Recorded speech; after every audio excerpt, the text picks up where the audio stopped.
चलो तो स्टार्ट करते हैं। तो अभी तक हम लोगों ने 2024 गेट स्टैटिस्टिक्स, 2023 गेट स्टैटिस्टिक्स का एक एक क्वेश्चन क्लास में डिस्कस किया हमने, है ना। अभी स्टार्ट करते हैं 2022, ठीक है। सो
ओके जी, देखिए। सो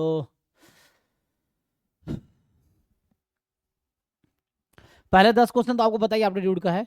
तो इसमें देखिए, है ना, ये इंग्लिश तो ऐसे मुझे उतनी नहीं आती है, फिर भी देखो क्या होगा। तो mister x speaks dash Japanese dash Chinese. तो क्या लगता है जिन लोगों को इंग्लिश ठीक है, देख लो। Neither or, either nor, neither nor, also but, Neither nor. है ना। A sir B, neither nor. Neither nor, neither के साथ नॉर आता है ना। Yes sir, neither nor. हाँ, सी ऑप्शन ना, वही। तो ठीक है ना। Sum of money is to be distributed among P Q R S in the proportion 5:4:3। मतलब वो अगर बचपन वाला मेथड जाए तो 5x 2x 4x 3x सबको ऐड करके, है ना, वैसा कर देंगे जो भी है।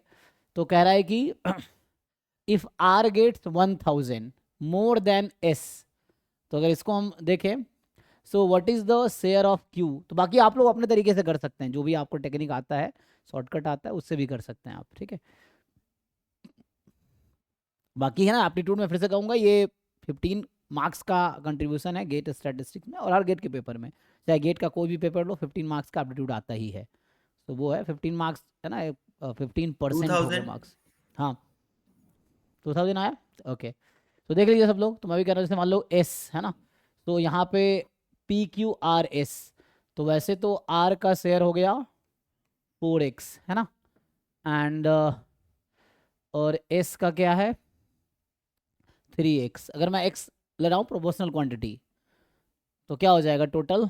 इसने कहा है कि R gets 1000 more than S, so 3x plus 1000 is 4x। ये मैं बचपन वाला तरीके से कर रहा हूँ। तो x की वैल्यू 1000 हो गई, ठीक है। तो पूछ क्या रहा है, what share q, PQ, so q is 2x, है ना। सो q का जो है 2x है, तो 2x कितना हो गया 2000 जी, ठीक है। तो वैसे 2000 आ गया। बाकी लोग अपने तरीके से आप कर सकते हो, जो भी आपको आता है।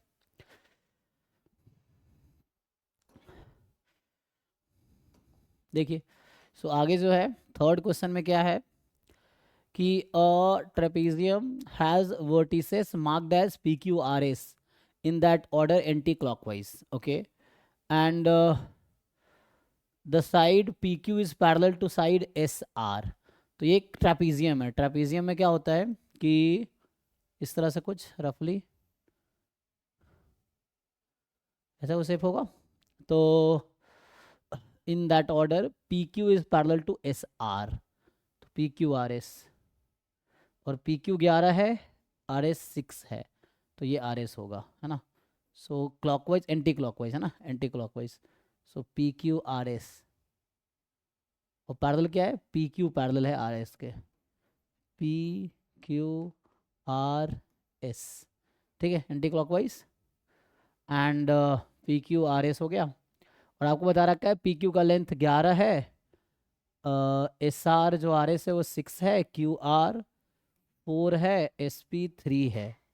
तो उल्टा लिख दिया ना, कोई बात नहीं, रफली है ना, ये 3 है, तो ये लेंथ ज़्यादा होगा एक्चुअली। ठीक है, अभी मान लेते हैं ऐसे।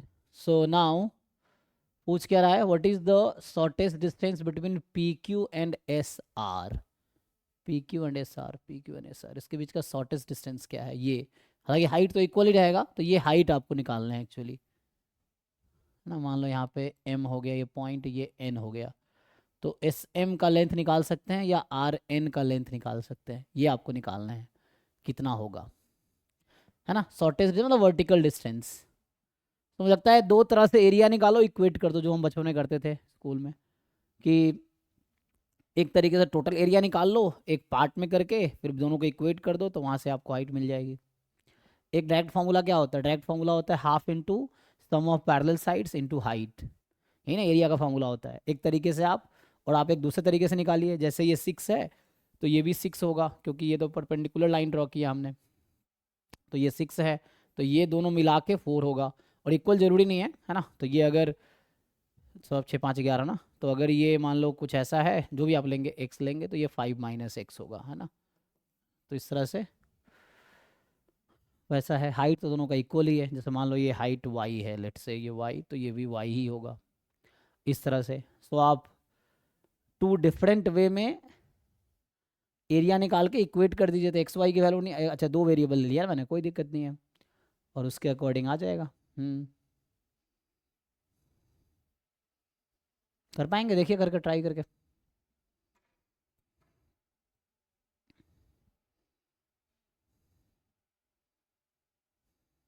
पाइथागोरस थ्योरम लगा के y की वैल्यू निकाल लेंगे, तो वहाँ जी से x की वैल्यू हाँ, ये भी सही है। सो पाइथागोरस लगा के आप यहाँ से निकाल सकते हैं, है ना।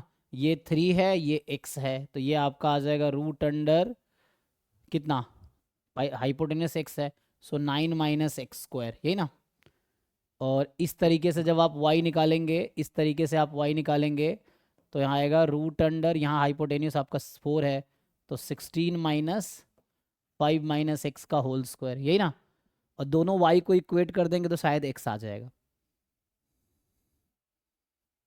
और y ही निकालना है मुझे, तो x आ जाएगा, तो y आ जाएगा। Question is what is y, तो हमें y ही फाइंड करना है इस क्वेश्चन में एक्चुअली। सो आप क्या कीजिए, दोनों y को इक्वेट कीजिए, फिर देखिए क्या x निकलता है, और अगर x निकल जाता है तो y निकल गया, तो ये एक तरीका हो सकता है ना। वही सोचना पड़ेगा, ये स्कूल डेज का मैथमेटिक्स है जो हम लोग पढ़ते थे 11 12 तक, 10th क्लास तक जो पढ़े। सर ये ट्रिग्नोमेट्री से नहीं कर सकते अपन? ट्रिग्नोमेट्री से भी कर सकते हैं, कैसे करेंगे बताइए। अपने पास जैसे परपेंडिकुलर साइन 90 ओके, परपेंडिकुलर है और हाइपोटेनियस एक्स सपोज कर लें, ठीक है, तो है ना। मतलब सिर्फ यही वाला ट्रायंगल देख रहे हैं अपन, पीएसएम। ठीक है, पीएसएम, हाँ। ट्राई करके, वही कह रहा हूँ, ट्राई करके देखिए, बहुत सारे अप्रोच हो सकता है, जैसे अभी इस तरीके से हुआ, एक एरिया से भी होगा, ट्रायंगल उससे ट्रिग्नोमेट्री लगा रहे हैं उससे भी हो सकता है, क्योंकि जरूरी नहीं एक क्वेश्चन एक तरीके से हुआ, एक क्वेश्चन 50 तरीके से होगा, लेकिन आपको ट्राई करने की जरूरत है।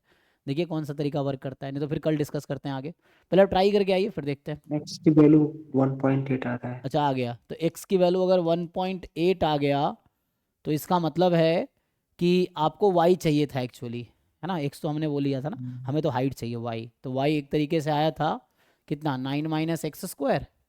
Yes sir. तो इसको निकालिए जरा कितना आता है कैलकुलेटर से, तो अगर ये तीन सही सौ है छप्पन हो जाएगा।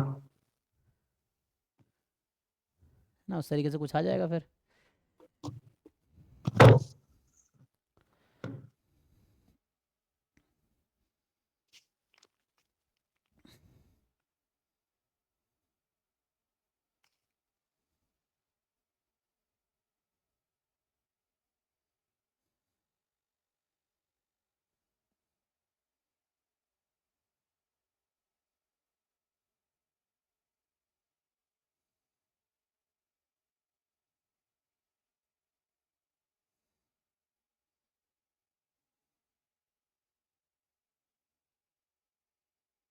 ठीक है ना, करके देखना आप, फिर आगे बढ़ते हैं, मैं देख लेना क्या आता है। तो फोर्थ जो है 2.5 आया।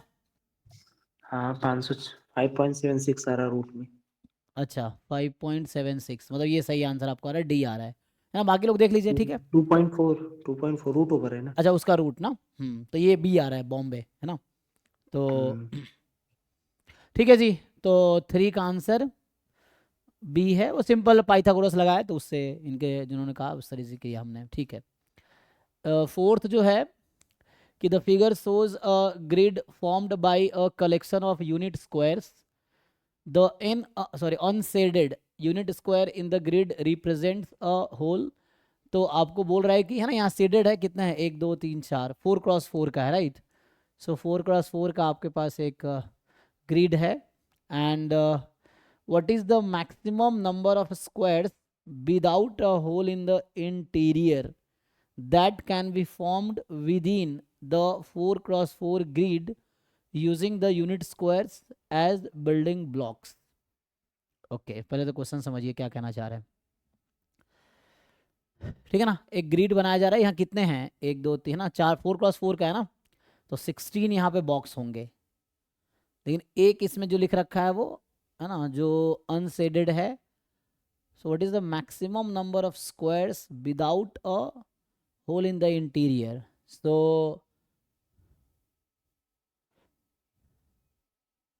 that can be formed within the 4x4 grid using the unit squares as building blocks.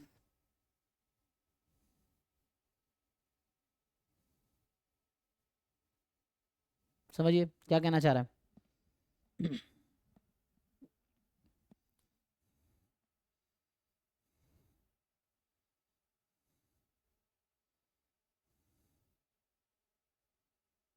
कितने स्क्वायर बना सकते हैं इसमें, अच्छा अच्छा, तो ये जो आपको दिख रहा है ना, इसमें आप कितने स्क्वायर बना सकते हैं जिसमें आपको ये होल कंसीडर नहीं करना है, विदाउट होल, है ना।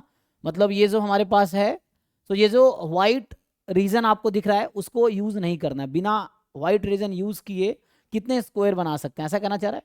What is the maximum number of squares without this white, ये जो वाइट पोर्शन है इसको यूज किए, that can be formed with in this. जैसे एग्जाम्पल के लिए वैसे देखेंगे तो 1 2 3 4 5 6 7 8 9 10 11 12 13 14 15, तो सिंगल सिंगल हमने अगर यूनिट स्क्वायर यूज किया तो 15, तो ये हो गया 15 हो गया ना। फिर अगर आएगा तो एक देखिए 16 17, ठीक 18, यहाँ तक ओके है, स्क्वायर बनाना है आपको। अब बताइए और क्या कर सकते हैं, बीच से 19, इस साइड से भी ऐसे ही। नहीं ये वाइट यूज नहीं करना है, नहीं इस साइड नीचे वाला। अच्छा हाँ यहाँ से 20, यही ना। Yes sir. अब कुछ और पॉसिबिलिटी है देखिए, तो यही 20 पॉसिबिलिटीज हैं, मतलब आपको कितने स्क्वायर बना सकते थे आप लोग। तो 15 तो सिंगल जो हमने यूनिट स्क्वायर यूज किए 15 वो बन गए। अब 4 यूनिट स्क्वायर एक साथ यूज करेंगे, तो 4 यूनिट स्क्वायर एक साथ यूज करेंगे तो पॉसिबिलिटी 1, फिर बीच में 2, इधर 3, इधर 4, इधर 5, तो 15 + 5, तो मतलब या तो सिंगल यूनिट स्क्वायर यूज करेंगे या 4 unit square at the same time use करेंगे। स्क्वायर बनाना है इसीलिए, रेक्टेंगल नहीं। तो इसका मतलब है कि 20 आंसर होना चाहिए इस क्वेश्चन का, ठीक है, देख लीजिए। सो तो 20 इस क्वेश्चन का आंसर होगा। अब ये क्वेश्चन कह रहा है कि ये आपको फिगर दिख रहा है, सो यहाँ पे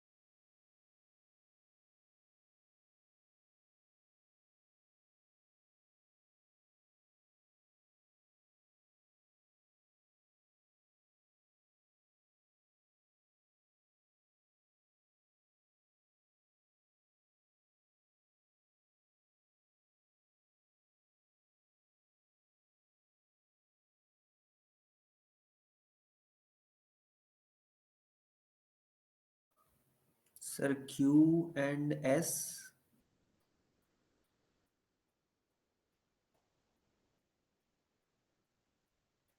हाँ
तो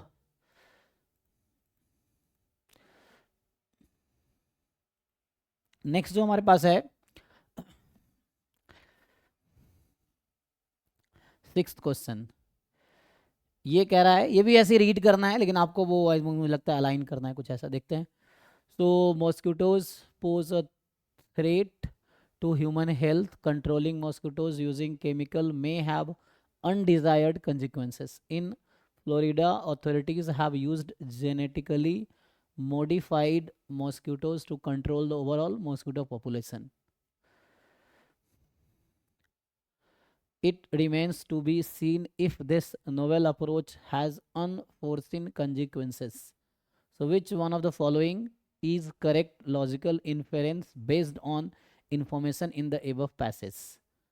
तो आपको पैसेज ठीक से पढ़ना है, समझना है, फिर आपको बताना है कि इस पैसेज के अकॉर्डिंग, है ना, कोई अपने तरफ से एजम्पशन नहीं लेना है, जो पैसेज कह रहा है उसके according which of the following is correct logical inference, क्या लॉजिकल आउटपुट आपको समझ आता है ना, कंक्लूजन समझ आता है based on the information in above passage. पढ़ लिया आपने?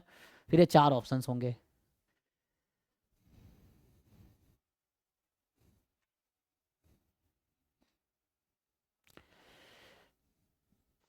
Option D is not visible, sir. जी जी जी, दिखाता हूँ, है ना, यहाँ तक ठीक है, पढ़ लिया? तो ये आपके पास अब चारों ऑप्शन दिख रहे होंगे।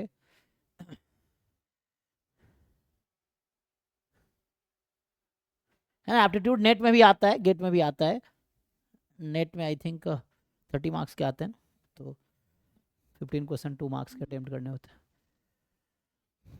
Option D, sir. ठीक है ना, तो सब लोग देख लीजिए। और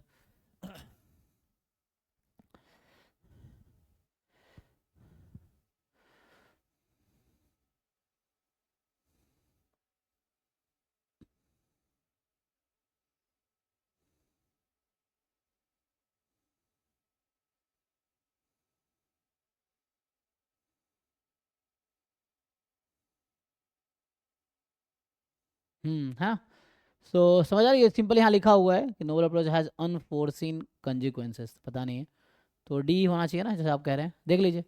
बाकी आप चारों ऑप्शन पढ़िए और आपको समझ आ जाएगा क्या होना चाहिए। ये सर डी ही सबसे ज्यादा सिमिलर है। ठीक है ना।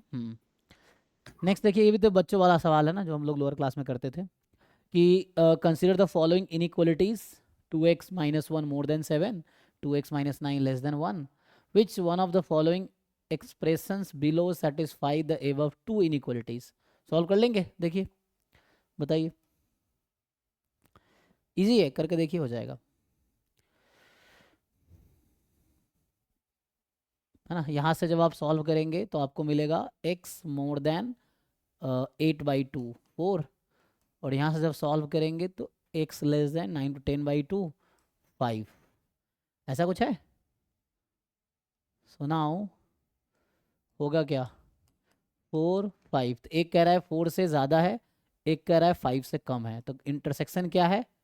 ये वाला रीजन है ना, आपको समझ आ रहा होगा। सो दोनों का कॉमन क्या है? कॉमन है 4 से ज़्यादा C 5, option. ठीक है ना। तो ये ओके है सब लोगों के लिए, देख लीजिए।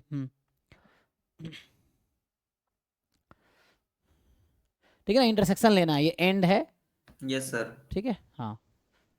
तो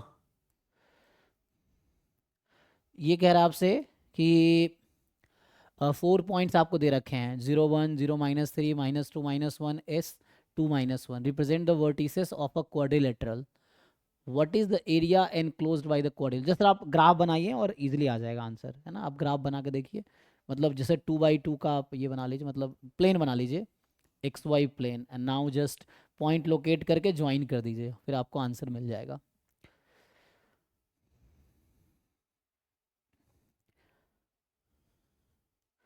ठीक है, तो अभी के लिए मैं मान लो तो यहाँ 1 है, यहाँ 2 है, यहाँ 3 है सर, -1 -2 -3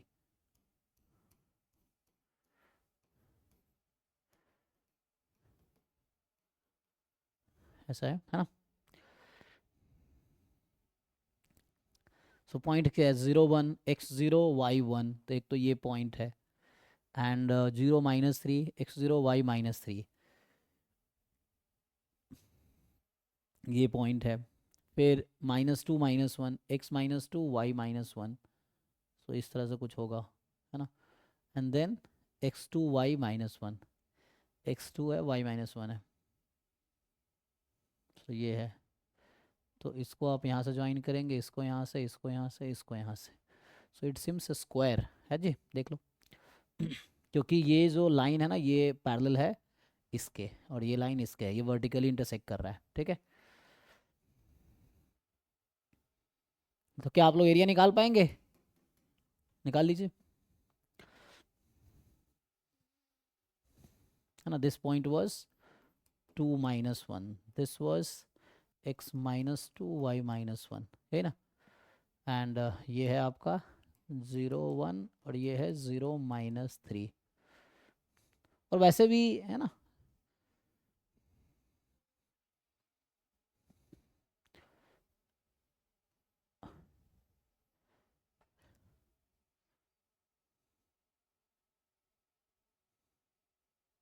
तो अगर आपसे पूछे ये लेंथ कितना है तो ये तो 2 है, ये लेंथ कितना है तो ये -1 से लेके 1 तक है, ये भी 2 है, तो 2 2, तो ये लेंथ कितना हो गया, इसको क्या बोलते हैं, side of the square. Sir ये रोम्बस बन गया फिर तो। हाँ बताइए, तो कितना आया इसका रोम्बस का लेंथ। एरिया तो बेस इनटू हाइट होती है। तो उसके लिए आपको साइड निकालना है, ये तो डायगनल्स निकाल रहे हैं हम लोग अभी, जो ये ना डायगनल्स का लेंथ 4 है, ये भी 4 है, डायगनल्स 4 हैं इसके। तो ये कितना, ये 2 ये 2, तो ये पाइथागोरस लगा लीजिए, तो ये आ जाएगा root under this square plus this square का रूट, तो 4 + 4 2√2, यही है जी 8। सो 2√2 इसका ऐसे ही 2√2 2√2 2√2 ही आएगा सब, क्योंकि स्क्वायर दिख रहा है मुझे तो ऐसे। अच्छा रोम्बस, एक रोम्बस के लिए ना ये एरिया 90 होना चाहिए, मतलब एरिया उसके लिए 90 होना चाहिए ना, तो 90 देखना पड़ेगा 90 है कि नहीं है। लग तो ऐसे रहा है, देख लीजिए, है ना, इक्वल डिस्टेंस पे है ना, तो इक्वल एंगल होगा। आपके हिसाब से क्या आंसर आ रहा है, देख लीजिए बाकी लोग। तो area should be what, square of this, मतलब 8, ऐसे 8 आ रहा है क्या, देखिए आप लोग, या कुछ और होगा।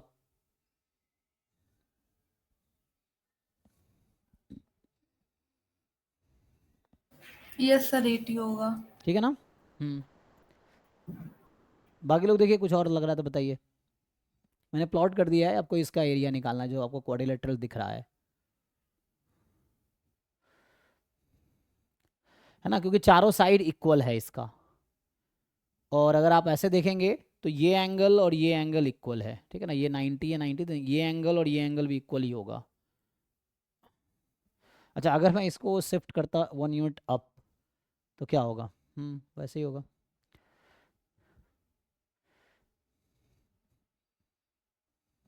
यस सर 8 ही। ठीक है ना, बाकी लोग देख लीजिए अगर कुछ है तो बताइए। सो आप ट्रायंगल, एक ट्रायंगल का एरिया निकाल के भी 4 टाइम कर सकते हैं। ट्रायंगल का एरिया कितना है, इस ट्रायंगल का एरिया अगर देखें तो half into base into height 2 2, ठीक है ना। 2 क्यों, 0 से लेके 2 तक, ये 2 क्यों, -1 से 1 तक, तो ये हो गया यहाँ से 2 आ गया। एक ट्रायंगल का एरिया 2 है, तो 4 ट्रायंगल है, तो 4 दूने 8, तो 8 हो जाएगा, ठीक है। 9th जो आपसे कह रहा है, पहले आप ये पढ़ लीजिए स्टेटमेंट्स कि in a class of 5 student PQRST only one student is known to have copied in the exam. 5 student है, सिर्फ एक ने चीटिंग किया है। Only one is known to have copied in the exam. The disciplinary committee has investigated the situation and recorded the statement from the students as given below। 5 student ने exam दिया और ये नोन है किसी एक ने ही चीटिंग किया है। तो P कह रहा है कि R ने कॉपी किया है, Q कह रहा है S ने कॉपी किया है, R कह रहा है कि P ने कॉपी नहीं किया है, और S कह रहा है कि only one of us is telling the truth. Okay, है ना। इसका सिर्फ एक हम में से कोई एक ही सच बोल रहा है, और टी कह रहा है R is telling the truth. तो the investigating team had authentic information that S never lies. तो ये आपको ट्रू स्टेटमेंट बता रखा है कि एस झूठ नहीं बोलता है। अच्छा, तो इसने क्या बोला था? Only one of S telling the truth. तो ये कोई एक ही सच बोल रहा है ना।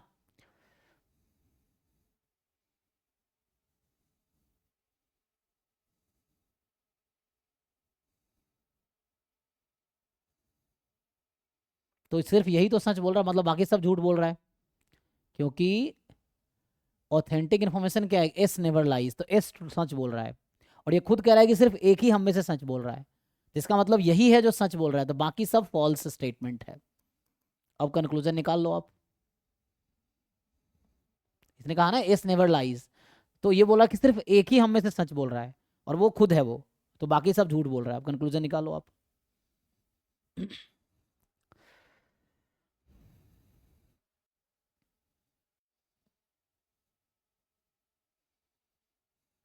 PQRST। So based on evidence given below, the person who has copied his exam is। तो जैसे R कॉपी किया है एग्जाम में, झूठ बोल रहा है, तो R ने तो नहीं किया है, आउट हो गया। S ने कॉपी किया एग्जाम में, तो S तो आउट हो गया क्योंकि झूठ बोल रहा है। P डिड नॉट कॉपी, मतलब P ने कॉपी किया है। R is telling the truth, oh तो ये फॉल्स है, मतलब R इज टेलिंग फॉल्स, मतलब P ने कॉपी किया इसका मतलब, है ना। तो R टेलिंग फॉल्स, और वो फॉल्स हम जानते हैं, डिड नॉट, P ने चीटिंग किया है इसका मतलब। देख लीजिए, यस सर, है ना, यही लग रहा है।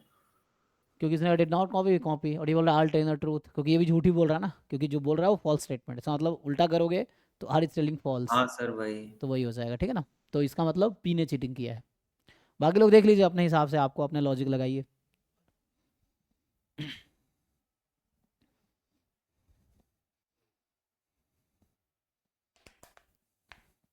क्योंकि एग्जाम में अटेम्प्ट अगर आप करोगे ना एप्टीट्यूड, तो इजिली 10+ मार्क्स के आप स्कोर कर पाओगे, क्योंकि बहुत ज़्यादा इसमें वो चाहिए नहीं।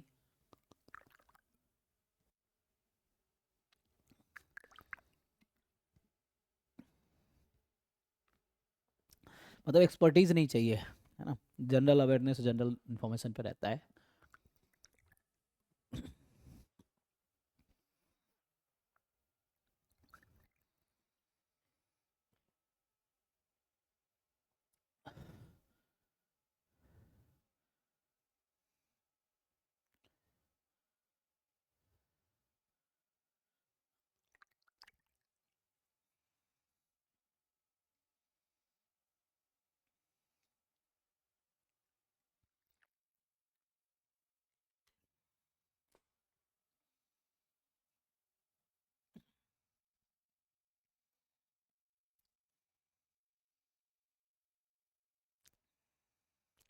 टेंथ क्वेश्चन देखिए। ये लास्ट क्वेश्चन एप्टीट्यूड का है ना। तो consider the following square with the 4 corners and, ठीक है, कह रहा है consider following square with the 4 corners, ठीक है, and the corner marked as PQRST respectively. PQRST, sorry centre not corner, 4 corners है ना, एंड द सेंटर। तो कॉर्नर है PQRS और सेंटर है T, ठीक है। XYZ represent the following operations. X का मतलब रोटेशन करो स्क्वायर का 180 डिग्री से with respect to SQ। SQ को फिक्स करके 180 से घुमा दो, है ना। तो मतलब टी आर इंटरचेंज होगा, राइट। 180 से घुमाओगे तो एस क्यू को फिक्स करके तो पी आर इंटरचेंज हो जाएगा, ठीक है। तो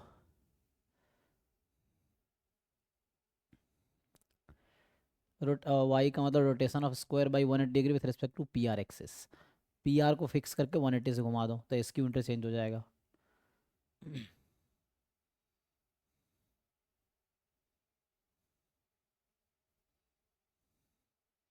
जेड क्या है, rotation of square 90 degree clockwise with respect to the axis perpendicular and going into screen passing through T.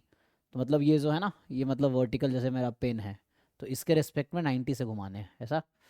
Rotation of square by 90 degree clockwise with respect to the axis perpendicular and going to screen, ठीक है ना, passing through the point T, ठीक है। तो एक एक right चला जाएगा, ठीक है। जेड का मतलब ये हुआ। तो 3 ऑपरेशन है। तो आपसे पूछ रहा है कि consider the following 3 distinct sequences of operations, left to right apply करना है, applied in the left to right order, पहले लेफ्ट वाला फिर ऐसे कर करके अप्लाई करना है। तो पूछ क्या रहा है,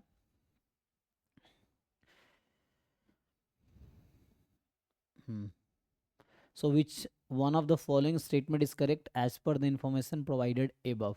तो आपको ये ऑपरेशंस लगाने X Y Z Z, X Y Z Z Z Z, है ना। तो 4 बार जेड लगाना है यहाँ पे, पहले एक्स फिर वाई लगाने हैं, फिर एक्स वाई फिर जेड जेड लगाने हैं। इस तरह से एक्सप्लेन कर रखा है एक्स वाई जेड क्या है। तो पूछ कर the following statement is correct as per the information provided above. तो sequence of operation 1 and 2 are equivalent, 1 3 equivalent, 2 3 equivalent, 1 2 3 are equivalent, okay. तो पूछ रहा है कि 1 2 3 में से कौन सा इक्विवेलेंट है, सेम रहेगा, ठीक है ना। तो क्वेश्चन ये है कि कौन सा इक्विवेलेंट है, ये बताना है आपको। बता पाएंगे, बताइए।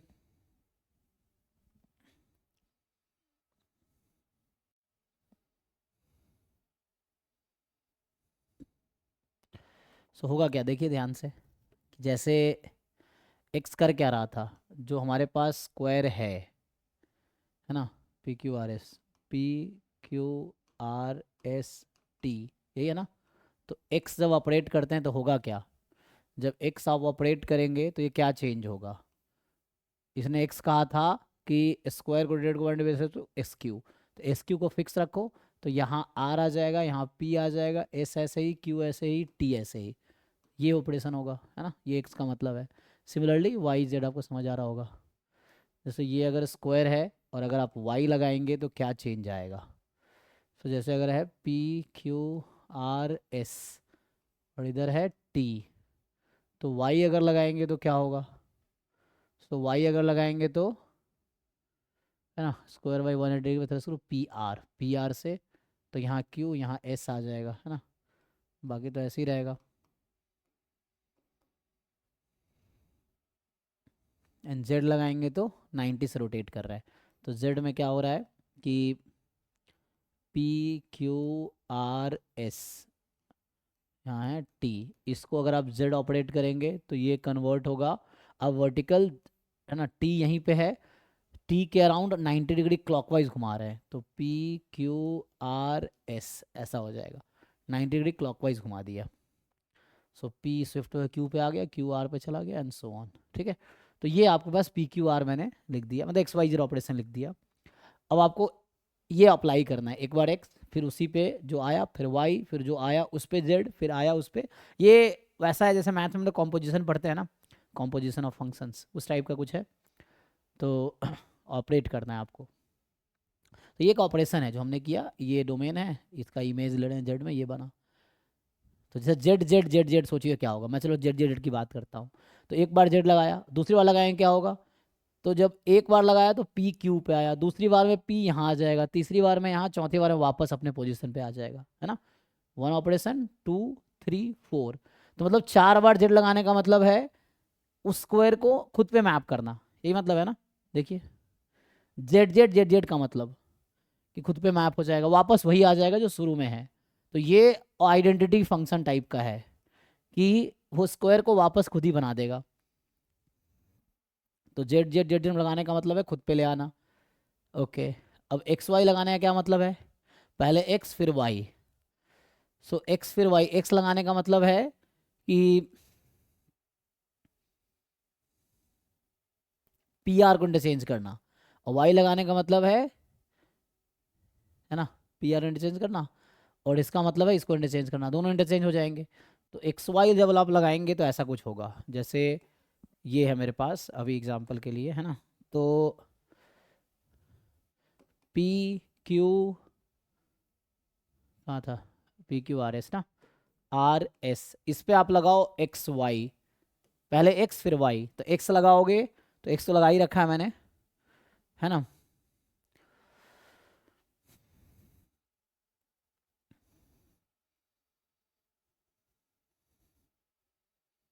आरपी हो जाएगा ना। तो क्या होगा ये पी आर, तो ये स्क्वायर ही बनेगा, मैं एक्स वाई की बात कर रहा हूँ। तो ये पी, ये आर, ये एस, ये क्यू, ये रहेगा, टी तो वहीं रहेगा। सो पी क्यू आर एस, ये एक्स वाई का ऑपरेशन हो गया। तो ये पहला तीसरा इक्विवेलेंट तो नहीं दिख रहा है ना, जेड जेड में था खुद ही वो बन जाएगा, जो शुरू में था वही आ जाएगा, शुरू वाला तो नहीं आया। तो इसका मतलब 1 और 3 इक्विवेलेंट तो नहीं है ना, ये है। अब 2 का देख लो आप, ओ सॉरी अभी मैंने 2 लगाया था ना, नॉट 2 एंड 3 इक्विवेलेंट नहीं है, सॉरी। सो मतलब ये अभी दिखाया मैंने कि 2 वाला जो है इक्विवेलेंट नहीं है 3 के, ठीक है। 2 अभी लगाया ना मैंने। 1 लगा के देखिए क्या आता है। तो 1 में क्या होगा, एक्स वाई लगाया, अब जेड जेड लगाओ। तो जेड लगाने का मतलब है एक एक राइट शिफ्ट करना, देखो। तो पी अभी यहाँ पे है, क्यू पे आएगा एक, जेड लगाने पे, दूसरा लगाने पे यहाँ आ जाएगा वापस पी पे, क्यू यहाँ पी क्यू आर है, अच्छा तो आइडेंटिकल हो जाएगा। ओके, तो ये और ये सेम है 1 3,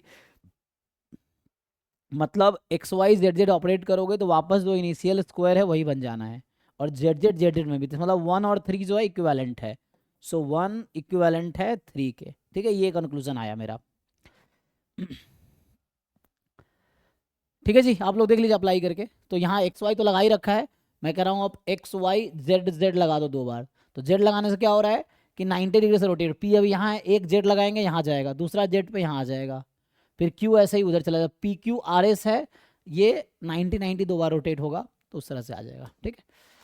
तो सर जेड वाला पर्सन जो लगाया वो एक बार बोल दीजिए ना। हाँ, जेड में ये है, जेड जो ऑपरेशन है, आप फिर से समझिए, जेड कह रहा है ये स्क्वायर है आपके पास, लेट से पी क्यू आर एस, यहाँ टी, ये देखिए मेरा अभी पेन जहाँ रखा हुआ है ना, इसके रिस्पेक्ट में 90 डिग्री से रोटेट करना है आपको, इसके रिस्पेक्ट में 90 से रोटेट करना, ढंग से पढ़िए। तो उसका मतलब ये हो गया कि जब आप जेड लगाएंगे ना तो 90 डिग्री से रोटेट करना है इसको। तो 90 घुमाएंगे तो क्या होगा, ये कितना एंगल है, 90 है ना, ये बीच में स्क्वायर है ये। तो पी कहाँ पे आएगा, जब 90 से इसको रोटेट करेंगे ऐसे ही, तो पी कहाँ जाएगा, आप खुद देखो। ये 90 90 चारों है भाई, ये भी 90, ये भी 90, ये भी 90। तो जब 90 से रोटेट करोगे पी यहाँ आएगा, ठीक है, ये पी जो यहाँ है वो यहाँ आएगा, फिर क्यू आगे चला जाएगा, तो यहाँ पे आर इधर आ जाएगा, टी इधर, P Q R S, S इधर आ जाएगा, ये है, टी तो अपने जगह पर रहेगा। ये वैसे ही जैसे घुमाने 90 डिग्री घुमा रहे, जैसे आप वो नॉट बोल्ट घुसाते ना उसे, उस टाइप से, तो उस 90 डिग्री से इसको रोटेट कर रहे हैं जैसे हम 90 से। सर जी ओके ओके। सर वो जो एक्स वाला जो इंस्ट्रक्शन है ना, जी जी जी, उसमें रोटेटिंग इट 180 डिग्री, तो वो क्लॉकवाइज करेंगे कि एंटी क्लॉकवाइज करेंगे? कोई फर्क नहीं पड़ेगा ना, आई डोंट जैसे, थिंक फर्क पड़ेगा उससे। हाँ फर्क पड़ेगा, नहीं पड़ेगा नहीं सर। पड़ेगा ना, हाँ, पी क्यू आर एस, क्योंकि 180 है ना, तो उससे कोई फर्क नहीं पड़ेगा। आपको ये कह रहा है कि पी आर को फिक्स रखिए आप, सो यू फिक्स दिस, अब इसको फिक्स रखना है, यू रोटेट इट, तो उससे फर्क नहीं पड़ेगा, घुमाएंगे 180 किधर से भी तो क्यू यहाँ आएगा, एस वहाँ जाएगा। तो जब आप एक्स लगाएंगे ना तो आपका वैसा हो जाएगा, तो इसको फिक्स रखना है, तो ये इंटरसेक्ट, एस इधर आएगा, क्यू इधर आएगा, पी आर फिक्स है, ये कह रहा है। अच्छा वाई लगा दिया मैंने ऑपरेशन, ये वाई लगा दिया, तो ये वाई लगाया मैंने, तो उससे कोई फर्क नहीं पड़ेगा। एक्स में क्या हो रहा है, एक्स में बस वैसे ही उसके साथ हो रहा है, एस क्यू को फिक्स रखना है, एस तो उससे कोई फर्क नहीं पड़ेगा ना, कोई भी रोटेट करेंगे। वो एक पेज लेके आप देख भी सकते हैं, पेज फाड़िए और उसको खुद खुद एक्सपेरिमेंट करके देखिए, आपको समझ आएगा। तो उससे कोई दिक्कत नहीं आएगी किसी भी तरीके से करेंगे तो। चलिए, तो यहाँ तक पहला जो है ना 1 to 5 1 मार्क्स का एप्टीट्यूड का क्वेश्चन सर, था जी। एक एप्टीट्यूड का क्वेश्चन और था, मुझे मतलब डाउट था, उसमें प्रोबेबिलिटी पूछी थी। इसमें तो नहीं है? तो सर हाँ, नहीं, इसमें नहीं है, मैं आपको व्हाट्सएप पे फॉरवर्ड कर रहा हूँ, वो अच्छा क्वेश्चन है, मतलब किस आप ईयर का क्लास है? में करवा। नहीं, वो इसका नहीं, आप एक बार चेक कर तो लीजिए। अभी आप 11 से 12 डाउट क्लास होगी अभी, उसमें आप पूछिए, है ना। 11 से 12 डेली डाउट क्लास होती है, तो उसमें आप जनरल कोई भी क्वेश्चन पूछ, क्योंकि हर क्लास का एक एजेंडा है। तो इस क्लास का अभी 2022 का पेपर डिस्कस कर रहे हैं, यही बस डिस्कस करेंगे, ठीक है ना। जनरल कोई भी आपको डाउट है, 11 से 12 डाउट क्लास होगी अभी, उसमें आप पूछिए इस क्लास के जस्ट बाद, ठीक है। तो उसमें डिस्कस करते हैं इस क्लास के जस्ट बाद। तो यहाँ पे क्या ना, अभी जो 1 to 5 था वो 1 मार्क्स का एप्टीट्यूड क्वेश्चन था, और 6 to 10 2 मार्क्स का एप्टीट्यूड क्वेश्चन था। टोटल 10 क्वेश्चन 15 मार्क्स के ईच पेपर में गेट में आते हैं, है ना। नेट वाले जो लोग हैं उनमें भी, नेट में भी जो 20 में से 15 क्वेश्चन करने होते हैं, ईच 2 मार्क्स का होता है, 30 मार्क्स का एप्टीट्यूड आता है नेट में भी। तो अभी इसको आगे डिस्कस करते हैं। तो आगे जो 11 to 35 है वो 1 मार्क्स का क्वेश्चन है, तो ये MCQ होगा, आई थिंक सिंगल करेक्ट वाला। तो देखिए यहाँ से स्टार्ट करते हैं 11 से। तो 11th इज सेइंग कि M कोई 2x2 की रियल मैट्रिक्स है, ठीक है। और आपसे पूछ रहा है कि बता रखा है ना, I प्लस M का जो इनवर्स है वो I माइनस अल्फा M के इक्वल है, जहाँ अल्फा कोई नॉन जीरो रियल नंबर है। I तो if the trace of the matrix M is 3 then value of alpha is. So matrix M का ट्रेस 3 है और ये 2x2 की मैट्रिक्स है, तो बताओ अल्फा की वैल्यू क्या है। तो क्या करेंगे, इनवर्स का डेफिनेशन लगाते हैं। तो आप सब लोग जानते होंगे कि A inverse is equal to B, ये सब 11 12 if and only if A B is equal to B A is equal to I, है ना। ये डेफिनेशन है कि A इनवर्स B होगा, तो यही लगाते हैं यहाँ पे। तो क्या आएगी, I plus M into I minus alpha M is I, ये आ जाएगा according to this definition. Solve कर लीजिए, I को I से मल्टीप्लाई करेंगे, I minus alpha M plus M minus alpha M square is I cancel हो जाएगा, तो फाइनली जो बचेगा आपके पास उधर भेज देते हैं। तो अल्फा एम स्क्वायर, इसमें m कॉमन ले लीजिए, तो ये सब उधर जा रहा है, मैं राइट में भेज रहा हूँ सबको, है ना। लेफ्ट वाले सारे टर्म को राइट में शिफ्ट कर रहा हूँ। तो आई कैंसिल हो गया, और यहाँ से माइनस एम प्लस अल्फा होगा, तो यहाँ से आ जाएगा alpha minus 1 m is equal to 0 matrix. यहाँ तक ये आपको मिलेगा, ठीक है। नाउ अल्फा कोई नॉन जीरो रियल नंबर है, ने बता रखा है अल्फा नॉन जीरो है, तो नॉन जीरो बोल के फ़ायदा क्या हुआ, अल्फा से डिवाइड कर सकते हैं हम। तो यहाँ से कुछ ऐसा आ जाएगा कि M square plus alpha minus 1 upon alpha, मैंने अल्फा से डिवाइड कर दिया, इज इक्वल टू 0। तो ये एक इक्वेशन आ गई, 2x2 की मैट्रिक्स है, और ये एक इक्वेशन है। तो कैली हैमिल्टन थ्योरम क्या कहता है कि every matrix satisfy its own characteristic equation, क्योंकि ये 2x2 की मैट्रिक्स है, सो इसका कैरेक्टरिस्टिक इक्वेशन सेकेंड ऑर्डर का ही आएगा। तो आपके पास कैरेक्टरिस्टिक इक्वेशन क्या आ गई, एक्स स्क्वायर या लैम्डा स्क्वायर में लिखा, लैम्डा से लिख लीजिए। तो lambda square plus alpha minus 1 upon alpha into lambda is 0, ये है। अच्छा दिख रहा है, ये दिख नहीं रहा होगा ना, तो यहाँ से कर लीजिए, है ना।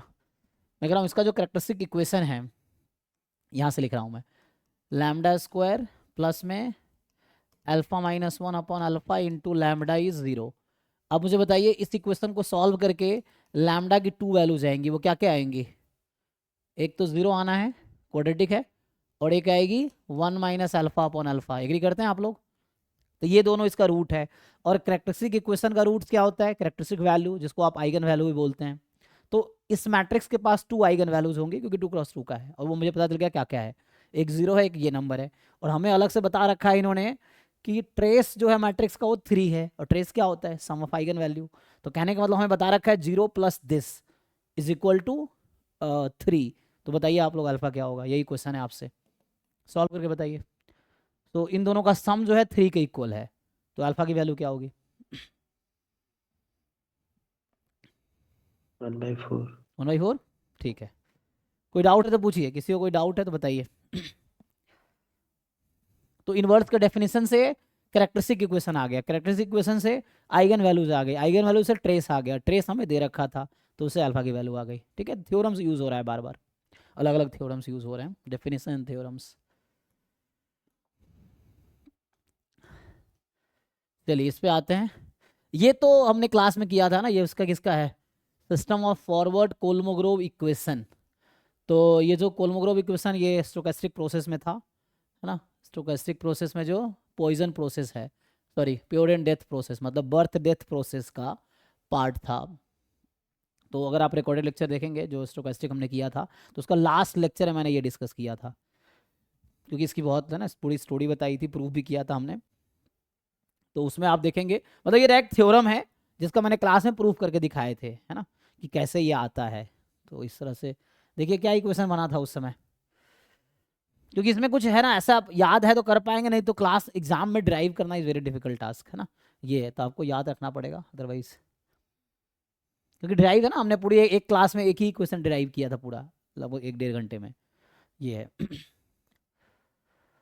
याद है क्या आया था बताइए जिन लोगों को याद है।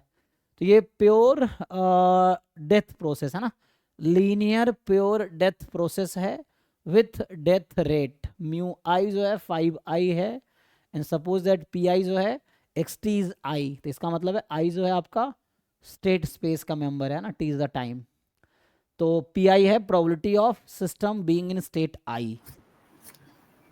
ठीक है,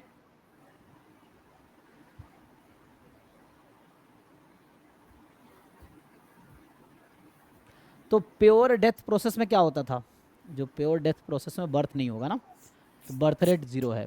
तो जो आप देखते हैं यहाँ पे जो हमारे पास स्टेट्स हैं वो 0 to n है, राइट, स्टेट्स क्या है 0 to n, 0 1 2, पल्लव आपका माइक कौन है, तो यहाँ से n, ठीक है, n-1 फिर n, ठीक है।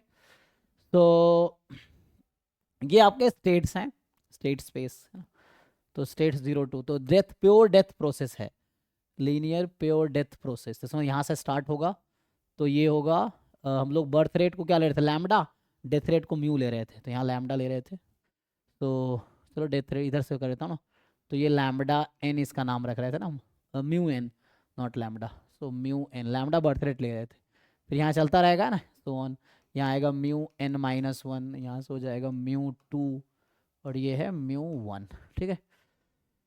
म्यू 0 0 होता है, क्योंकि 0 से कम तो हो नहीं सकता, सो म्यू 0 आपका 0 होगा, क्योंकि पॉपुलेशन नेगेटिव में तो जा नहीं सकती है, तो 0 अगर पॉपुलेशन में मतलब जो सिस्टम में, तो स्टेट 0 से कम नहीं हो सकता ना डेथ रेट में। तो ये है हमारे पास, हमने क्या देखा था आगे वहाँ पे,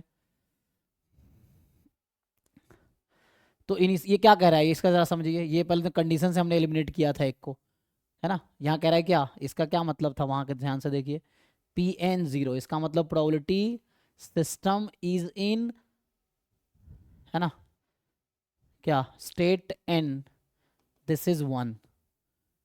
तो बताइए ये डेथ प्रोसेस है, तो सिस्टम कहाँ 0 पे तो हो नहीं सकता, क्योंकि डेथ प्योर डेथ है, तो सिस्टम कहाँ होगा, तो एक तो यहाँ पे जो कंडीशंस हैं उससे चीज़ें एलिमिनेट हो जाती हैं, तो ये ट्रू स्टेटमेंट है कि इनिशियली सिस्टम स्टेट n में ही होगा, तभी डेथ होते होते ना 0 तक पहुँचेगा, तो ऐसा तो हो नहीं सकता आप, क्योंकि इसमें प्योर डेथ है, तो बर्थ तो हो नहीं रहा है, मतलब डेथ मतलब आप, है ना, वो लाइफ वाला डेथ नहीं, अभी समझना है यहाँ पे अराइवल डिपार्चर, तो डिपार्चर में डिक्रीज हो रहा है सिस्टम साइज, ये है।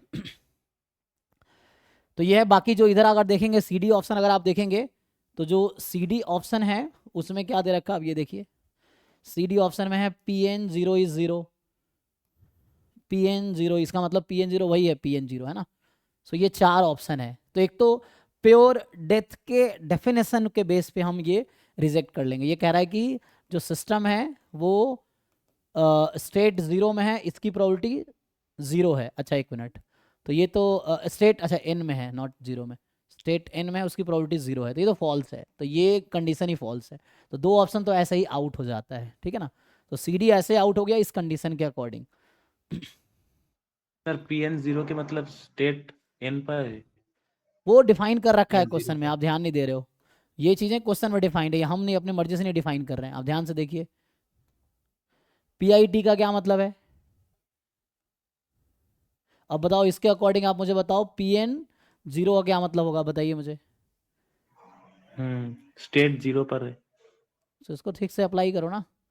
x t क्या है आपका, t के प्लेस पे यहाँ क्या है 0, ये ना, और इधर क्या है, नहीं सर, स्टेट n पर है तो नहीं नहीं ये तो टाइम है, टाइम TIC 0, t t यहाँ t यहाँ क्या है 0 ना, T0, हाँ, हाँ i की और जगह I n है, इक्वल्स टू n। हाँ तो इसका क्या मतलब हुआ x 0, तो टाइम 0 पे इनिशियली सिस्टम जो है, इनिशियली जो वो स्टेट n में है ना, और ये डेथ प्रोसेस बताया मैंने, तो कहाँ से स्टार्ट होगा, 0 से n तक जाएगा, n से 0 तक आएगा डेथ में, n से 0 है ना। तो इनिशियली स्टेट n में होगा, इसकी प्रोबेबिलिटी क्या होगी 1 होगी। तो यहाँ इसने जो CD ऑप्शन अगर आप देखेंगे तो इसने बता रखा है Pn0 इज 0, ये बोल रखा है, तो ये तो गलत है ना, D में भी, तो इसलिए CD आउट हो गया यहाँ से। अब AB में से कोई एक करेक्ट होगा, है ना, इस कंडीशन के अकॉर्डिंग अभी मैंने देखा वैसा था, तो AB में कोई एक करेक्ट होगा। अब यहाँ बस आपको देखना है कि जो फॉर्मूला है वो लास्ट टाइम डिस्कस किया था, ये बीच में प्लस है और बीच में माइनस है, तो आप देखो जो फॉरवर्ड कोल्मोग्रोव इक्वेशन है उसके बीच में साइन प्लस का या माइनस का है, आप देखिए जो क्लास में फॉर्मूला लिखाया था उसमें क्या है, प्लस है या माइनस है माइनस है ना, तो उसमें माइनस है तो ये आउट हो गया प्लस की वजह से, तो सिंपल ये एलिमिनेट करके ऐसे हो गया। मतलब एग्जैक्ट आपको याद नहीं भी है तब भी अगर आपको थोड़ा बहुत आइडिया है तो एलिमिनेट कर पाएंगे आप, ये है, तो उससे 3 ऑप्शन एलिमिनेट हो गया, बी सही हो गया। तो जस्ट एक थ्योरम था, ठीक है ना, सो दिस इज थ्योरम जो आपको याद रखना है ना। जैसे ये प्योर डेथ के लिए मैंने प्योर बर्थ के लिए भी लिखाया था, प्योर डेथ बर्थ प्रोसेस के लिए भी लिखा है, मतलब बर्थ डेथ प्रोसेस के लिए लिखाया था, तो वो आप देख लीजिए, बस याद रख लीजिए क्वेश्चन, उससे आ जाएगा, तो इसका बी सही होगा। चलिए यहाँ पे आते हैं 13 पे। 13 जो कह रहा है कि S square is the variance of the random sample, मतलब S square is the sample variance, जो कि आप लोग ऑलरेडी जानते हैं एस स्क्वायर का डेफिनेशन क्या है, sample variance summation X I minus X bar whole square I from 1 to n, ठीक है, from a normal population with unknown mean mu and unknown variance sigma square, ठीक है। तो आपको पहला कह रहा है कि जो एक्सपेक्टेशन ऑफ एस स्क्वायर है वो सिग्मा स्क्वायर होगा and expectation of S sigma होगा, तो ये तो सही कह रहा है लेकिन ये गलत कह रहा है ना, एक्सपेक्टेशन ऑफ एस सिग्मा नहीं आता है, तो सिंपल रिजल्ट है, तो ये तो हो गया फॉल्स स्टेटमेंट। ओके जी, देख लीजिए अब n-1 upon n S square is the MLE of sigma square, तो आपको और याद हो थ्योरम कि नॉर्मल म्यू सिग्मा स्क्वायर में सिग्मा स्क्वायर का MLE क्या होता है, याद है, MLE ऑफ सिग्मा स्क्वायर, तो ये आता है 1/n summation X I minus X बार का होल स्क्वायर, है जी, देख लीजिए, सो विच इज सेम एज आप n-1 मल्टीप्लाई डिवाइड कर लीजिए यहाँ से क्रॉस मल्टीप्लाई, तो ये आ जाएगा, ये जो न्यूमरेटर है n-1 S square by n, तो ये सही है, ये सिंपल, क्योंकि मुझे याद है रिजल्ट, तो याद नहीं आपको याद, तो आप डिराइव करो पूरा, कैसे डिराइव करोगे, आप लाइक्लीहुड फंक्शन लिखो, फिर लॉग लाइक्लीहुड फंक्शन लो, डिफरेंशिएट करो, 0 करो, सिग्मा स्क्वायर की वैल्यू निकालो, जो सिग्मा स्क्वायर की जो वैल्यू आएगी वो ये आएगी, तो है ना, जो स्टैंडर्ड डिस्ट्रीब्यूशंस हैं उसके आप याद रखेंगे MLEs, है ना, तो ये सब इजी रहेगा, complete sufficient estimator, consistent estimator, है ना, अनबायस्ड, तो इजी रहेगा, तो ये है, तो ये तो सही कह रहा है। अब इनवेरिएंस प्रॉपर्टी ऑफ MLE लगाएंगे आप, तो इनवेरिएंस प्रॉपर्टी क्या कहता है कि T is the MLE of theta, then GT is the MLE of G theta for any function G, any function, कोई रेस्ट्रिक्शन नहीं है, तो यहाँ जो ये वाला है ये MLE है सिग्मा स्क्वायर का, है ना, this is MLE of sigma square, तो इसका रूट ले लेंगे, है ना, इसका रूट ले लीजिए आप, तो root this upon this, S square का रूट एस बाहर, this is MLE of sigma, ये सही है इनवेरिएंस प्रॉपर्टी से, तो ये ट्रू स्टेटमेंट है, देख लो भाई, सिंपल थ्योरम बेस्ड क्वेश्चन है, तो ये थ्योरम बेस्ड क्वेश्चन है, आपको अनबायस्ड एस्टिमेटर याद है नॉर्मल का, MLE याद है नॉर्मल का, तो हो जाएगा। कुछ क्वेश्चन है तो पूछिए, किसी को डाउट है कुछ तो पहला ट्रू है दूसरा फॉल्स है, सॉरी पहला फॉल्स है, ये फॉल्स स्टेटमेंट था, this was wrong, this was okay, और ये ओके है और ये भी ओके है।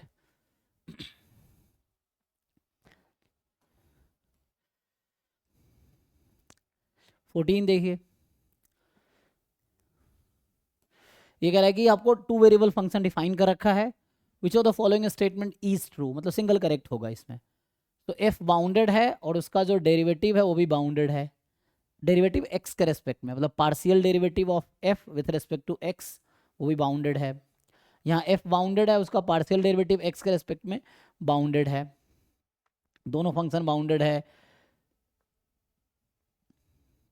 अच्छा ये चेक करा, bounded unbounded, unbounded bounded, both unbounded both bounded. तो कैसे चेक करते हैं आप कोई फंक्शन बाउंडेड या अनबाउंडेड है? R cos theta R sin theta रख देते हैं। ठीक है, रख के देख लो। तो अभी उसके लिए मतलब ये कार्टेशियन फॉर्म में है, एफ एक्स वाई में है।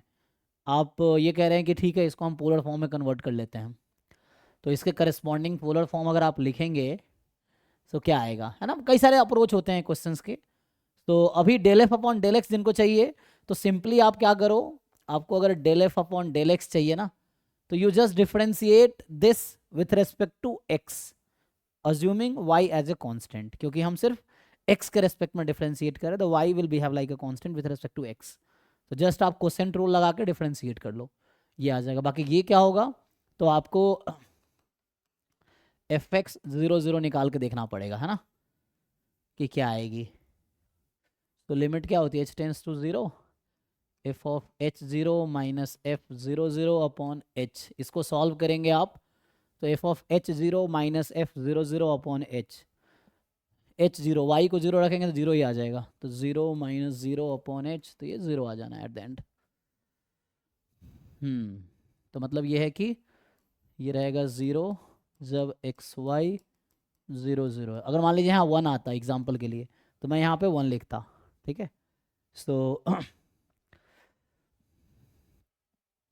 देखिए अब इसको डिफरेंशिएट कर लीजिए कोसेंट रूल से और फिर आप देख लीजिए क्या होगा।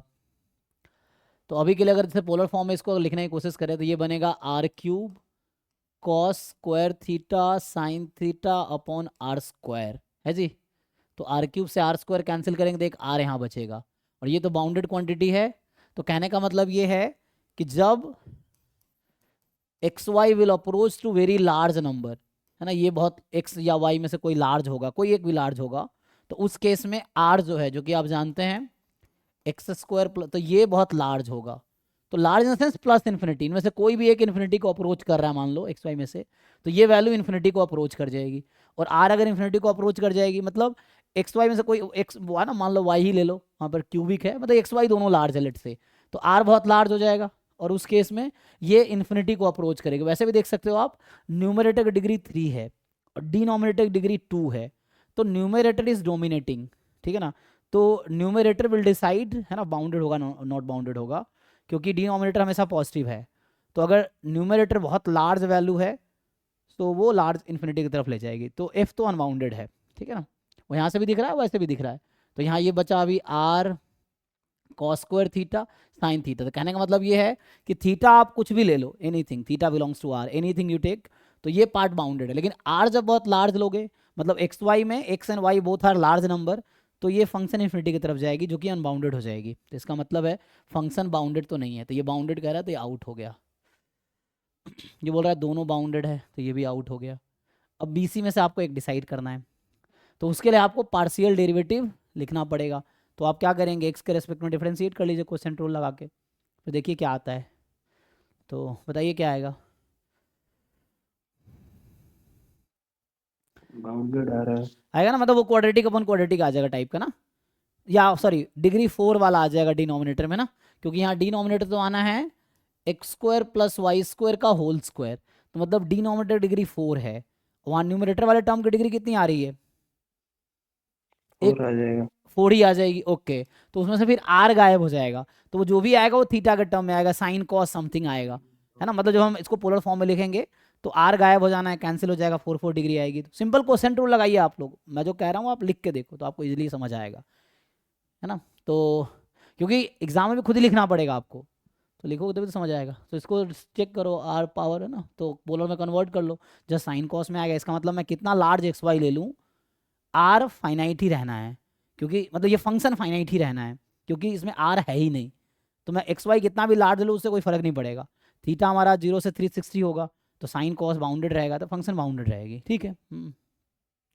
तो एफ तो अनबाउंडेड है और ये बाउंडेड है, तो ये सही हो जाएगा। जो मैंने बोला आप करके देखिए, जस्ट ये बस टर्म निकालिए, फिर इसको पोलर फॉर्म में ले जाइए, आपको आइडिया हो जाएगा। आइए 15 में आते हैं। तो ये भी थ्योरम ही है ना, जो हमने जो आपको नॉन पैरामेट्रिक स्टैटिस्टिक्स हम डिस्कस कर रहे थे। तो जो लोग लेट ज्वाइन किए हैं तो वो लोग रिकॉर्डेड कोर्स आप देख सकते हैं। जो अर्जुना बैच में आप जाएंगे तो अर्जुना बैच में गेट का 100% सिलेबस हमने कवर किया है, तो वो आप पूरा देख सकते हैं। तो उसमें जो हमने नॉन पैरामेट्रिक स्टैटिस्टिक्स डिस्कस किया है उसमें ये वाला मिलेगा। ये थ्योरम बेस्ड क्वेश्चन हैं, तो उसके लिए आपको डेफिनेशन थ्योरम्स याद होने चाहिए। रिजल्ट जो भी हैं वो याद होने चाहिए, क्योंकि एग्जाम में इतना टाइम नहीं होगा, आप थ्योरम खुद बनाएंगे, खुद प्रूफ करेंगे, इतना टाइम नहीं होगा।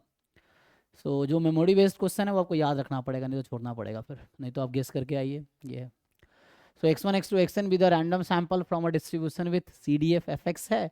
Late the empirical distribution function of the sample fnx है। तो क्लासिकल है ना, Kolmogorov Smirnov goodness of statistics is given by, तो यहाँ पे रूट एन टाइम dn लिया है, तो dn हम लोग ये यूज़ कर रहे थे उस समय। तो पूछ रहा है कि distribution of tn is same for all continuous underlying distribution function fx। तो ये एक प्रॉपर्टी होता है कि यहाँ पे आप जो आपका fx है, यहाँ पे जो h0 होता था है ना, fx is equal to f0, और h1 है fx is not equal to f0। जहाँ f0 कोई गिवन डिस्ट्रीब्यूशन होता था, यही f है, यहाँ पे जो f0 है उसके प्लेस पे यहाँ f लिखा हुआ है इन्होंने, ठीक है। तो ये बनता है, तो यहाँ पे f0 कोई भी डिस्ट्रीब्यूशन हो, इस dn का डिस्ट्रीब्यूशन जो है फ्री ऑफ fx आता है। ये सिर्फ कोलमोग्राफ सिंड्रोम में होता है, not for all non parametric test, ऐसा जरूरी नहीं, इसमें ऐसा होता है। तो ये डिस्ट्रीब्यूशन फ्री है, थ्योरम था। सो दिस इज ट्रू कि इसका डिस्ट्रीब्यूशन जो है dn का एंड tn का, वो fx कुछ भी होगा उसका डिस्ट्रीब्यूशन कॉमन रहेगा। सो f के चेंज होने से t या d का डिस्ट्रीब्यूशन चेंज नहीं होगा, ये है। फिर दूसरा, dn converges to 0 almost surely. तो ये कौन सा थ्योरम था, याद है किसी को? This is also true statement. इस थ्योरम का नाम क्या है जो सेकंड है? ऐसा होता है ग्लिवेंको कैंटिली थ्योरम, ऐसे था ना, उस तरह से वही है ये, कि this quantity converges to 0 almost surely, है ना। तो वो आप देखेंगे थ्योरम है ग्लिवेंको कैंटिली थ्योरम, तो उससे आ जाएगा। दोनों ट्रू स्टेटमेंट है। इस पे आइए, अब यहाँ पे जो है 16 नंबर जो क्वेश्चन है कि P1 P2 आपको दे रखा है ट्रांजिशन प्रोबेबिलिटी मैट्रिक्स TPM, ठीक है ना। तो 2 TPMs आपको दे रखे हैं, पूछ रहा है कौन सा स्टेटमेंट ट्रू है। तो इजी है ना, देख लीजिए। तो पहले आप ट्रांजिशन डायग्राम बनाइए और चेक कीजिए क्या होता है। नहीं तो सिंपली, चूंकि स्टेशनरी डिस्ट्रीब्यूशन की बात कर रहा है, तो आप इसको सॉल्व कीजिए। पाई p इज इक्वल टू क्या था जी, पाई। तो इस इक्वेशन को आप सॉल्व कर लीजिए। इस इक्वेशन को आप सॉल्व करेंगे, और अगर यहाँ पाई जो है हमारे पास, ये मैट्रिक्स है पाई 1 पाई 2 पाई 3, या P1 P2 P3 ले सकते हैं। सो पाई 1 पाई 2 पाई 3, यहाँ स्टेट्स क्या है, मान लीजिए 1 2 3 है, तो स्टेट्स अगर 1 2 3 लेते हैं, है ना। सो पाई 1 is the long run probability of being in state 1, pi 2 is the long run probability of being in state 2, and pi 3 जो है long run probability being in state 3, है ना, ये है। तो इसको सॉल्व करके देखिए दोनों केस में, और जिसमें आ जाएगा उससे हो जाएगा यूनिक। तो बस सिस्टम ऑफ 3 इक्वेशन 3 वेरिएबल होंगे, तो आप सॉल्व करके देखिए, यूनिक सॉल्यूशन आएगा तो यूनिक है, नहीं तो नहीं है। ट्राई करके देखिए, मैं आता हूँ 1 मिनट।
ठीक है जी।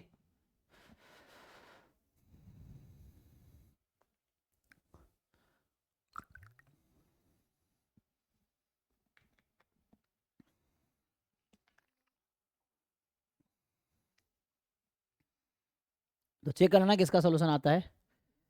नेक्स्ट जो है ये भी थ्योरम ही है डायरेक्टली, है ना। ये जो 17 है आपके पास,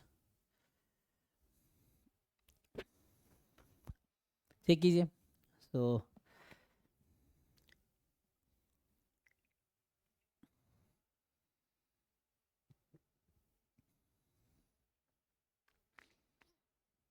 और जो लोग नेट वाले हैं ना, गेट का पूरा सिलेबस नेट में भी है, तो आप गेट की अच्छी तैयारी कर लोगे तो नेट की बहुत तैयारी हो जाएगी और गेट की पूरी तैयारी हो जाएगी। तो अभी के लिए क्या है, x1 x2 x20 जो है रैंडम सैंपल है, साइज 20 का, नॉर्मल 6 है ना। तो ये जो एक्साइज है उसमें 6 रैंडम वेरिएबल्स है, वैक्टर्स हैं विद 6 डायमेंशन, 20 सैंपल साइज है, ठीक है। और दोनों म्यू और सिग्मा अननोन है। एक्स बार मीन है ना, सैंपल मीन, और ये आपका सैंपल वेरिएंस है। तो डिस्ट्रीब्यूशन ऑफ 19s, तो ये फॉर्मूला होता है ना n-1s, क्या डिस्ट्रीब्यूशन होता है जी। तो जैसे यूनिवेरिएट अगर नॉर्मल होता है ये सैंपल साइज 20 का या साइज n का, तो क्या होता है n-1 s square upon sigma square is chi square n-1। तो वैसे ही होगा भी 60। बताइए जी, p n-1 कॉमा सिग्मा, ये थ्योरम है, सिंपल थ्योरम है, ये पहले भी आया है, ये लास्ट, ये जस्ट थ्योरम है। तो आप जैसे थ्योरम्स देख लेंगे उससे भी हो जाएगा, ठीक है जी, देख लीजिए। और जो दूसरा है डिस्ट्रीब्यूशन ऑफ दिस, क्योंकि यहाँ सिग्मा भी अननोन है तो यहाँ एस इनवर्स यूज हुआ है। बताओ भाई जिन लोगों ने मल्टीवेरिएट पढ़ा है इसका क्या होगा। तो यहाँ बता रहा है x3 minus mu transpose S inverse x3 minus mu, this has chi square 6 degree of freedom, ऐसा होगा। नो, क्या बनेगा बताइए, ये कब ऐसा बनेगा, मतलब इसमें क्या होना चाहिए, 80 आएगा। क्या आएगा। अरे होटलिंग टी स्क्वायर, हाँ होटलिंग टी स्क्वायर में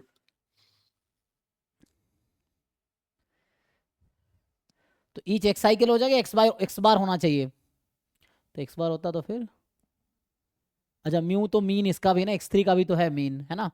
तो x3 का मीन म्यू है और x3 का जो सैंपल वेरिएंस है वो, मतलब वेरिएंस तो वैसे सिग्मा है, वेरिएंस को वेरिएंस मैट्रिक्स सिग्मा है। तो यहाँ से मतलब ये थ्योरम है, सिंपल ये थ्योरम है, तो ये chi स्क्वायर 6 नहीं आएगा ना, होटलिंग टी स्क्वायर, और बाद में उसको थोड़ा आप एडजस्ट करके एफ में ले आ सकते हो, है ना, होटलिंग टी स्क्वायर को। तो chi स्क्वायर तो नहीं आता है, वो एफ में चला जाता है, एफ डिस्ट्रीब्यूशन में।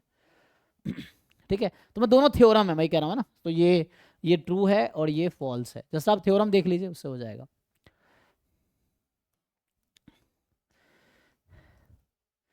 नेक्स्ट में क्या है कि आपके पास 18th जो क्वेश्चन है ये आपसे कॉन्फिडेंस इंटरवल पूछ रहा है। सो यहाँ पे x1 x2 x18 with a random sample from distribution this, ठीक है। तो सिंपल है ना, यहाँ पे अगर मैं y मान लूँ x स्क्वायर को अभी के लिए, तो ये जो इसका डिस्ट्रीब्यूशन होगा यहाँ पे अगर आप देखेंगे, so this will become exponential with rate 1/θ, ठीक है।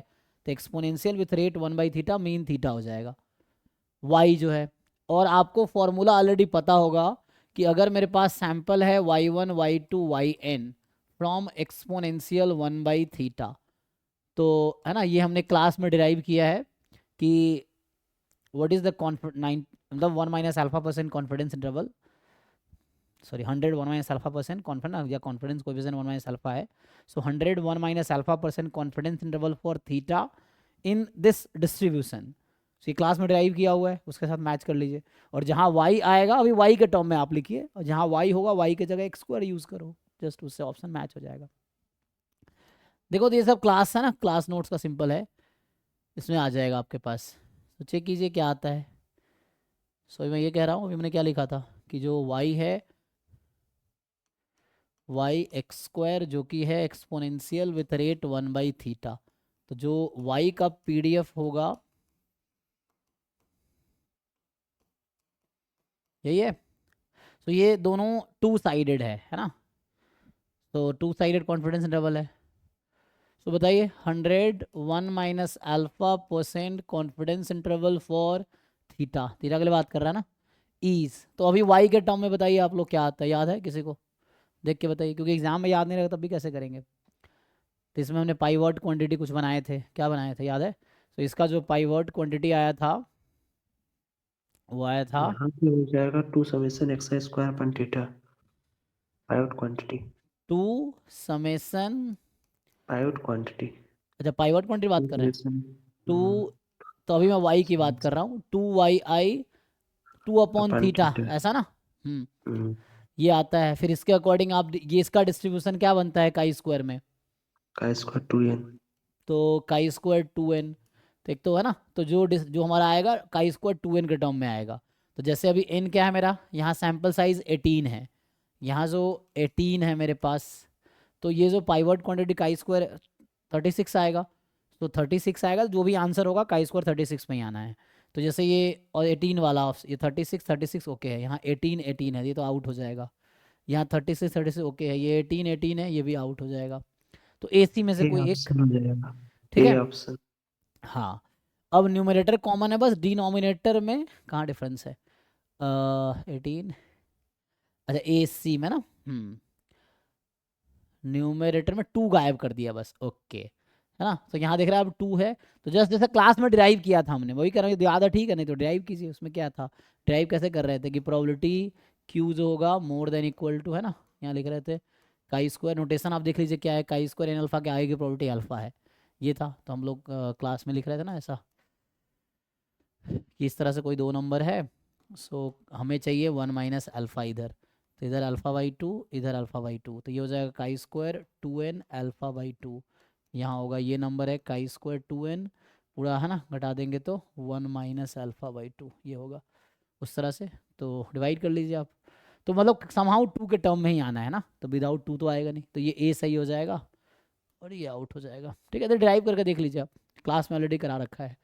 तो आएगा 2 समेसन एक्स आई काई स्क्वायर, यहाँ 98% है ना, तो इधर 2% बच गया, 1% इधर 1% इधर, तो उस तरह से आ जाएगा, ठीक है। तो क्लास नोट्स का जो सिंपल है फार्मूला आपको याद है तो उससे इजीली हो जाएगा, नहीं तो ड्राइव कर सकते जैसे क्लास में ड्राइव किया वैसे। नेक्स्ट जो है हमारे पास 19 क्वेश्चन, ऐसा क्या बोल रखा है कि x1 x2 xn we are random sample for population f theta where theta is a parameter which one of the following is not true, इसमें एक कोई ऑप्शन होगा जो ट्रू नहीं होगा, ठीक है। सो एक ही होगा जो नॉट ट्रू होगा। चलिए, तो इसमें कुछ खास इन्फॉर्मेशन तो है ना, बस इतना ही था कि x1 x2 xn random sample है from a distribution containing unknown parameter theta. तो पहला क्वेश्चन है कि इस वाले पीडीएफ में summation X I complete sufficient है, तो ये क्या है, पॉइसन है, ये तो पॉइसन थीटा है, पॉइसन थीटा को एक्सपोनेंशियल फैमिली का मेंबर है। तो आपको याद होगा कि हम लोग जब लिखते हैं तो इसी को अगर मैं एक्सपोनेंशियल फैमिली में फॉर्म में पीडीएफ को लिखने की कोशिश करूं तो लॉग लगाएंगे तो क्या आ जाएगा, माइनस थीटा, फिर minus of log x factorial, फिर आ जाएगा एक्स लॉग थीटा, ये ना, एक्स लॉग थीटा। तो हमें मेनली इस टर्म में इंटरेस्ट होता है, तो सही बात है, ये एक्स और ये साथ में, इसका मतलब समेसन एक्स आई जो है कंप्लीट सफिशिएंट है। या आप लाइक्लीहुड फंक्शन को भी एक्सपोनेंशियल फैमिली के फॉर्म में लिख सकते हैं, मैं जस्ट पीडीएफ को लिखा हूँ। तो यहाँ से जो x into function of theta होता है, तो जो function of x into function of theta, तो जो फंक्शन ऑफ एक्स का टर्म प्रोडक्ट में है फंक्शन ऑफ थीटा के साथ, तो उसका समेसन एक्स आई जो भी फंक्शन ऑफ एक्स है that will be the complete sufficient, theorem है। तो उससे आ जाएगा summation X I complete sufficient, ये ट्रू है। तो ये ट्रू स्टेटमेंट, हमें फॉल्स चुनना है ना, ये ट्रू स्टेटमेंट है। अगेन कह रहा है इस पीडीएफ में, इस वाले पीडीएफ में ये जो आपका 2 डायमेंशनल एस्टिमेटर है ये कंप्लीट सफिशिएंट होगा। तो ये क्या है, अगर इसको आप सिंपल, फिर से वही कह रहा हूँ, इसको भी आप एक्सपोनेंशियल फैमिली के फॉर्म में लिख लीजिए, ठीक है। तो एक्सपोनेंशियल फैमिली के फॉर्म में यहाँ लिखेंगे तो क्या आएगा, अगेन वैसे ही है ना, ई एक्स पी ऑफ लॉग, अब लॉग लगाइए इसमें, तो लॉग लगाएंगे तो वैसे ब्रेक हो जाएगा, सो माइनस लॉग रूट 2 पाई, फिर आएगा माइनस लॉग थीटा, फिर माइनस, है ना, वैसे ब्रेक कर लीजिए इसको। तो ये पूरा आ जाएगा, उसको ब्रेक कर सकते हैं ए माइनस बी होल स्क्वायर पे, तो x square by theta square फिर 2x बाई थीटा। तो यहाँ पे जो फंक्शन बनेगा 2 टर्म आएगा, है ना, एक होगा x square by 2 theta square, फिर ऐसे ही एक टर्म आएगा माइनस में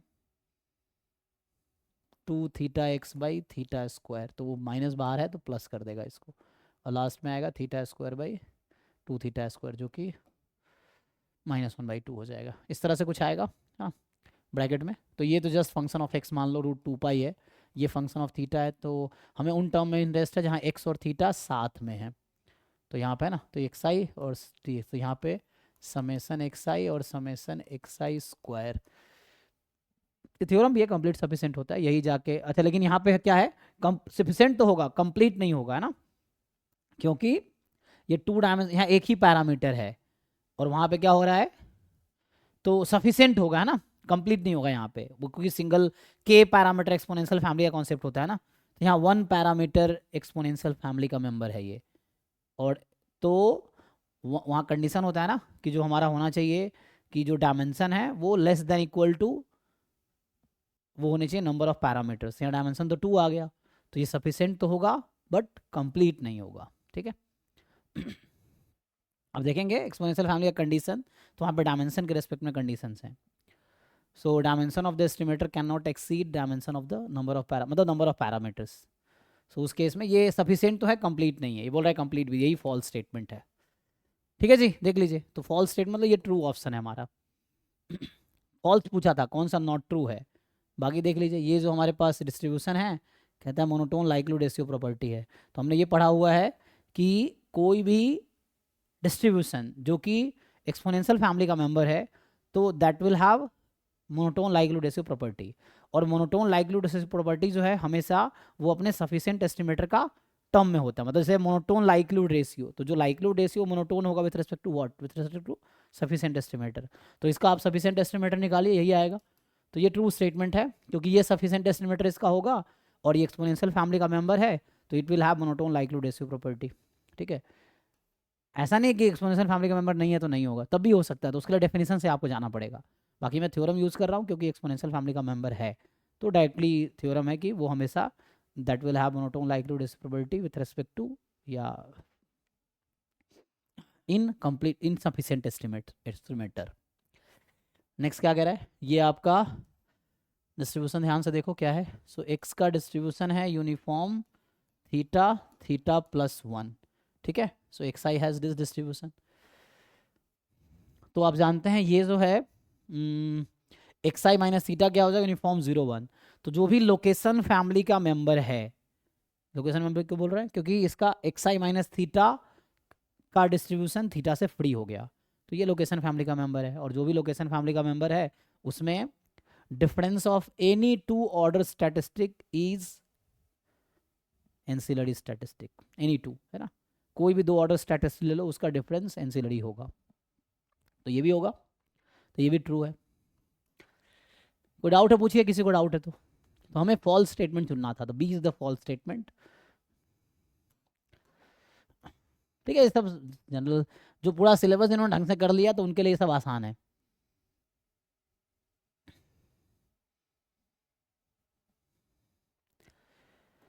अब कह रहा है कि x1 x2 x6 जो है रैंडम सैंपल है ना।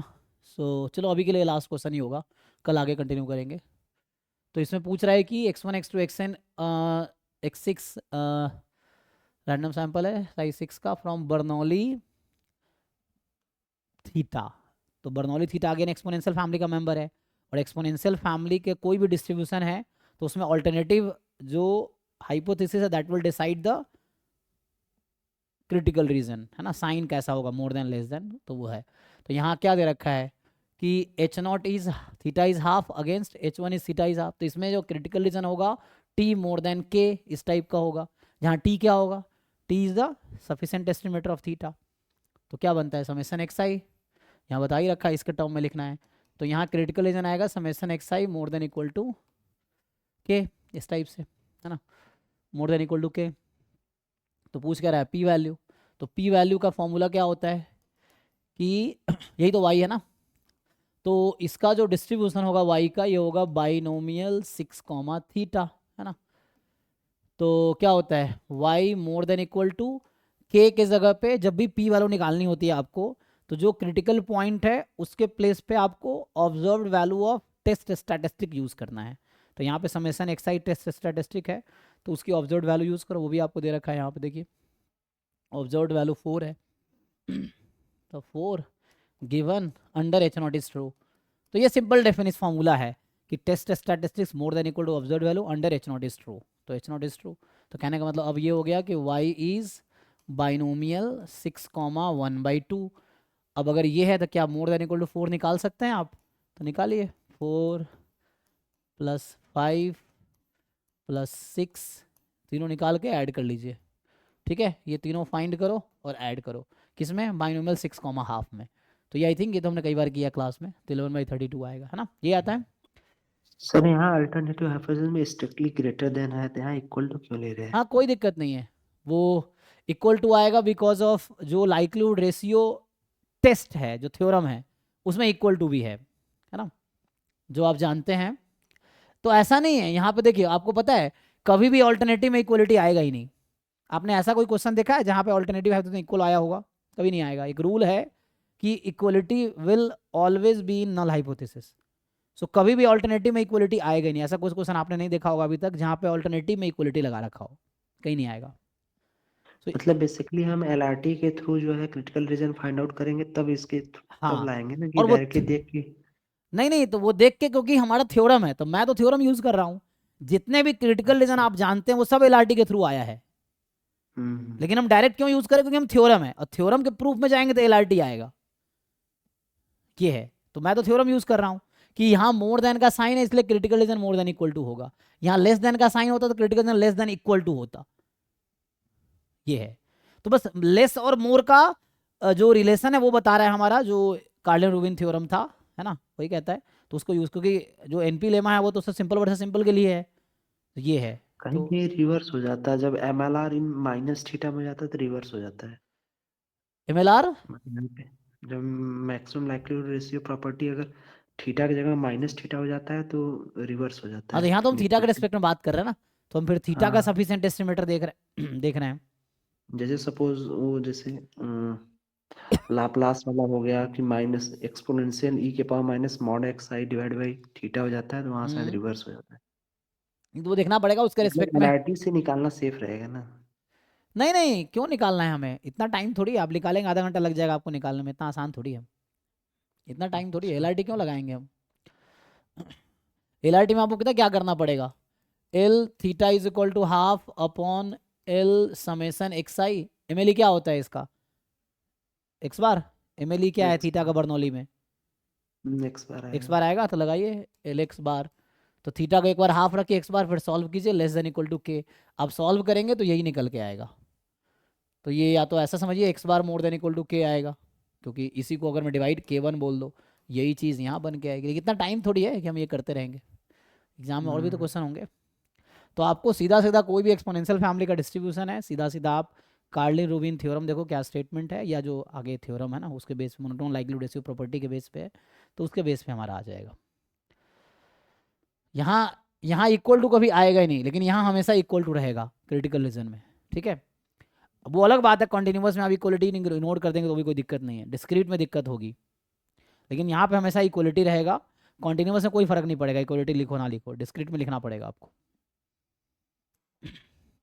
एनीवे, तो आप ये पहले 20 क्वेश्चन सॉल्व करके आइए, कल अगर इनमें जो डाउट रहेगा वो पूछिए, फिर उसके बाद हम लोग 21 से आगे कल कंटिन्यू करेंगे इसके बाद, ठीक है। तो इसको आप सॉल्व करो। जो लोग नए हैं 24 23 का हमने डिस्कशन ऑलरेडी कर रखा है, जो रैंकर 3 के नाम से ऐप पे आपका ये रिकॉर्डेड होगा, रैंकर 3.0 बैच के नाम से, तो उसमें 24 23 का ऑलरेडी अपलोडेड है, 22 का हम डिस्कस कर रहे हैं, ऐसे ही 2019 तक डिस्कस करेंगे।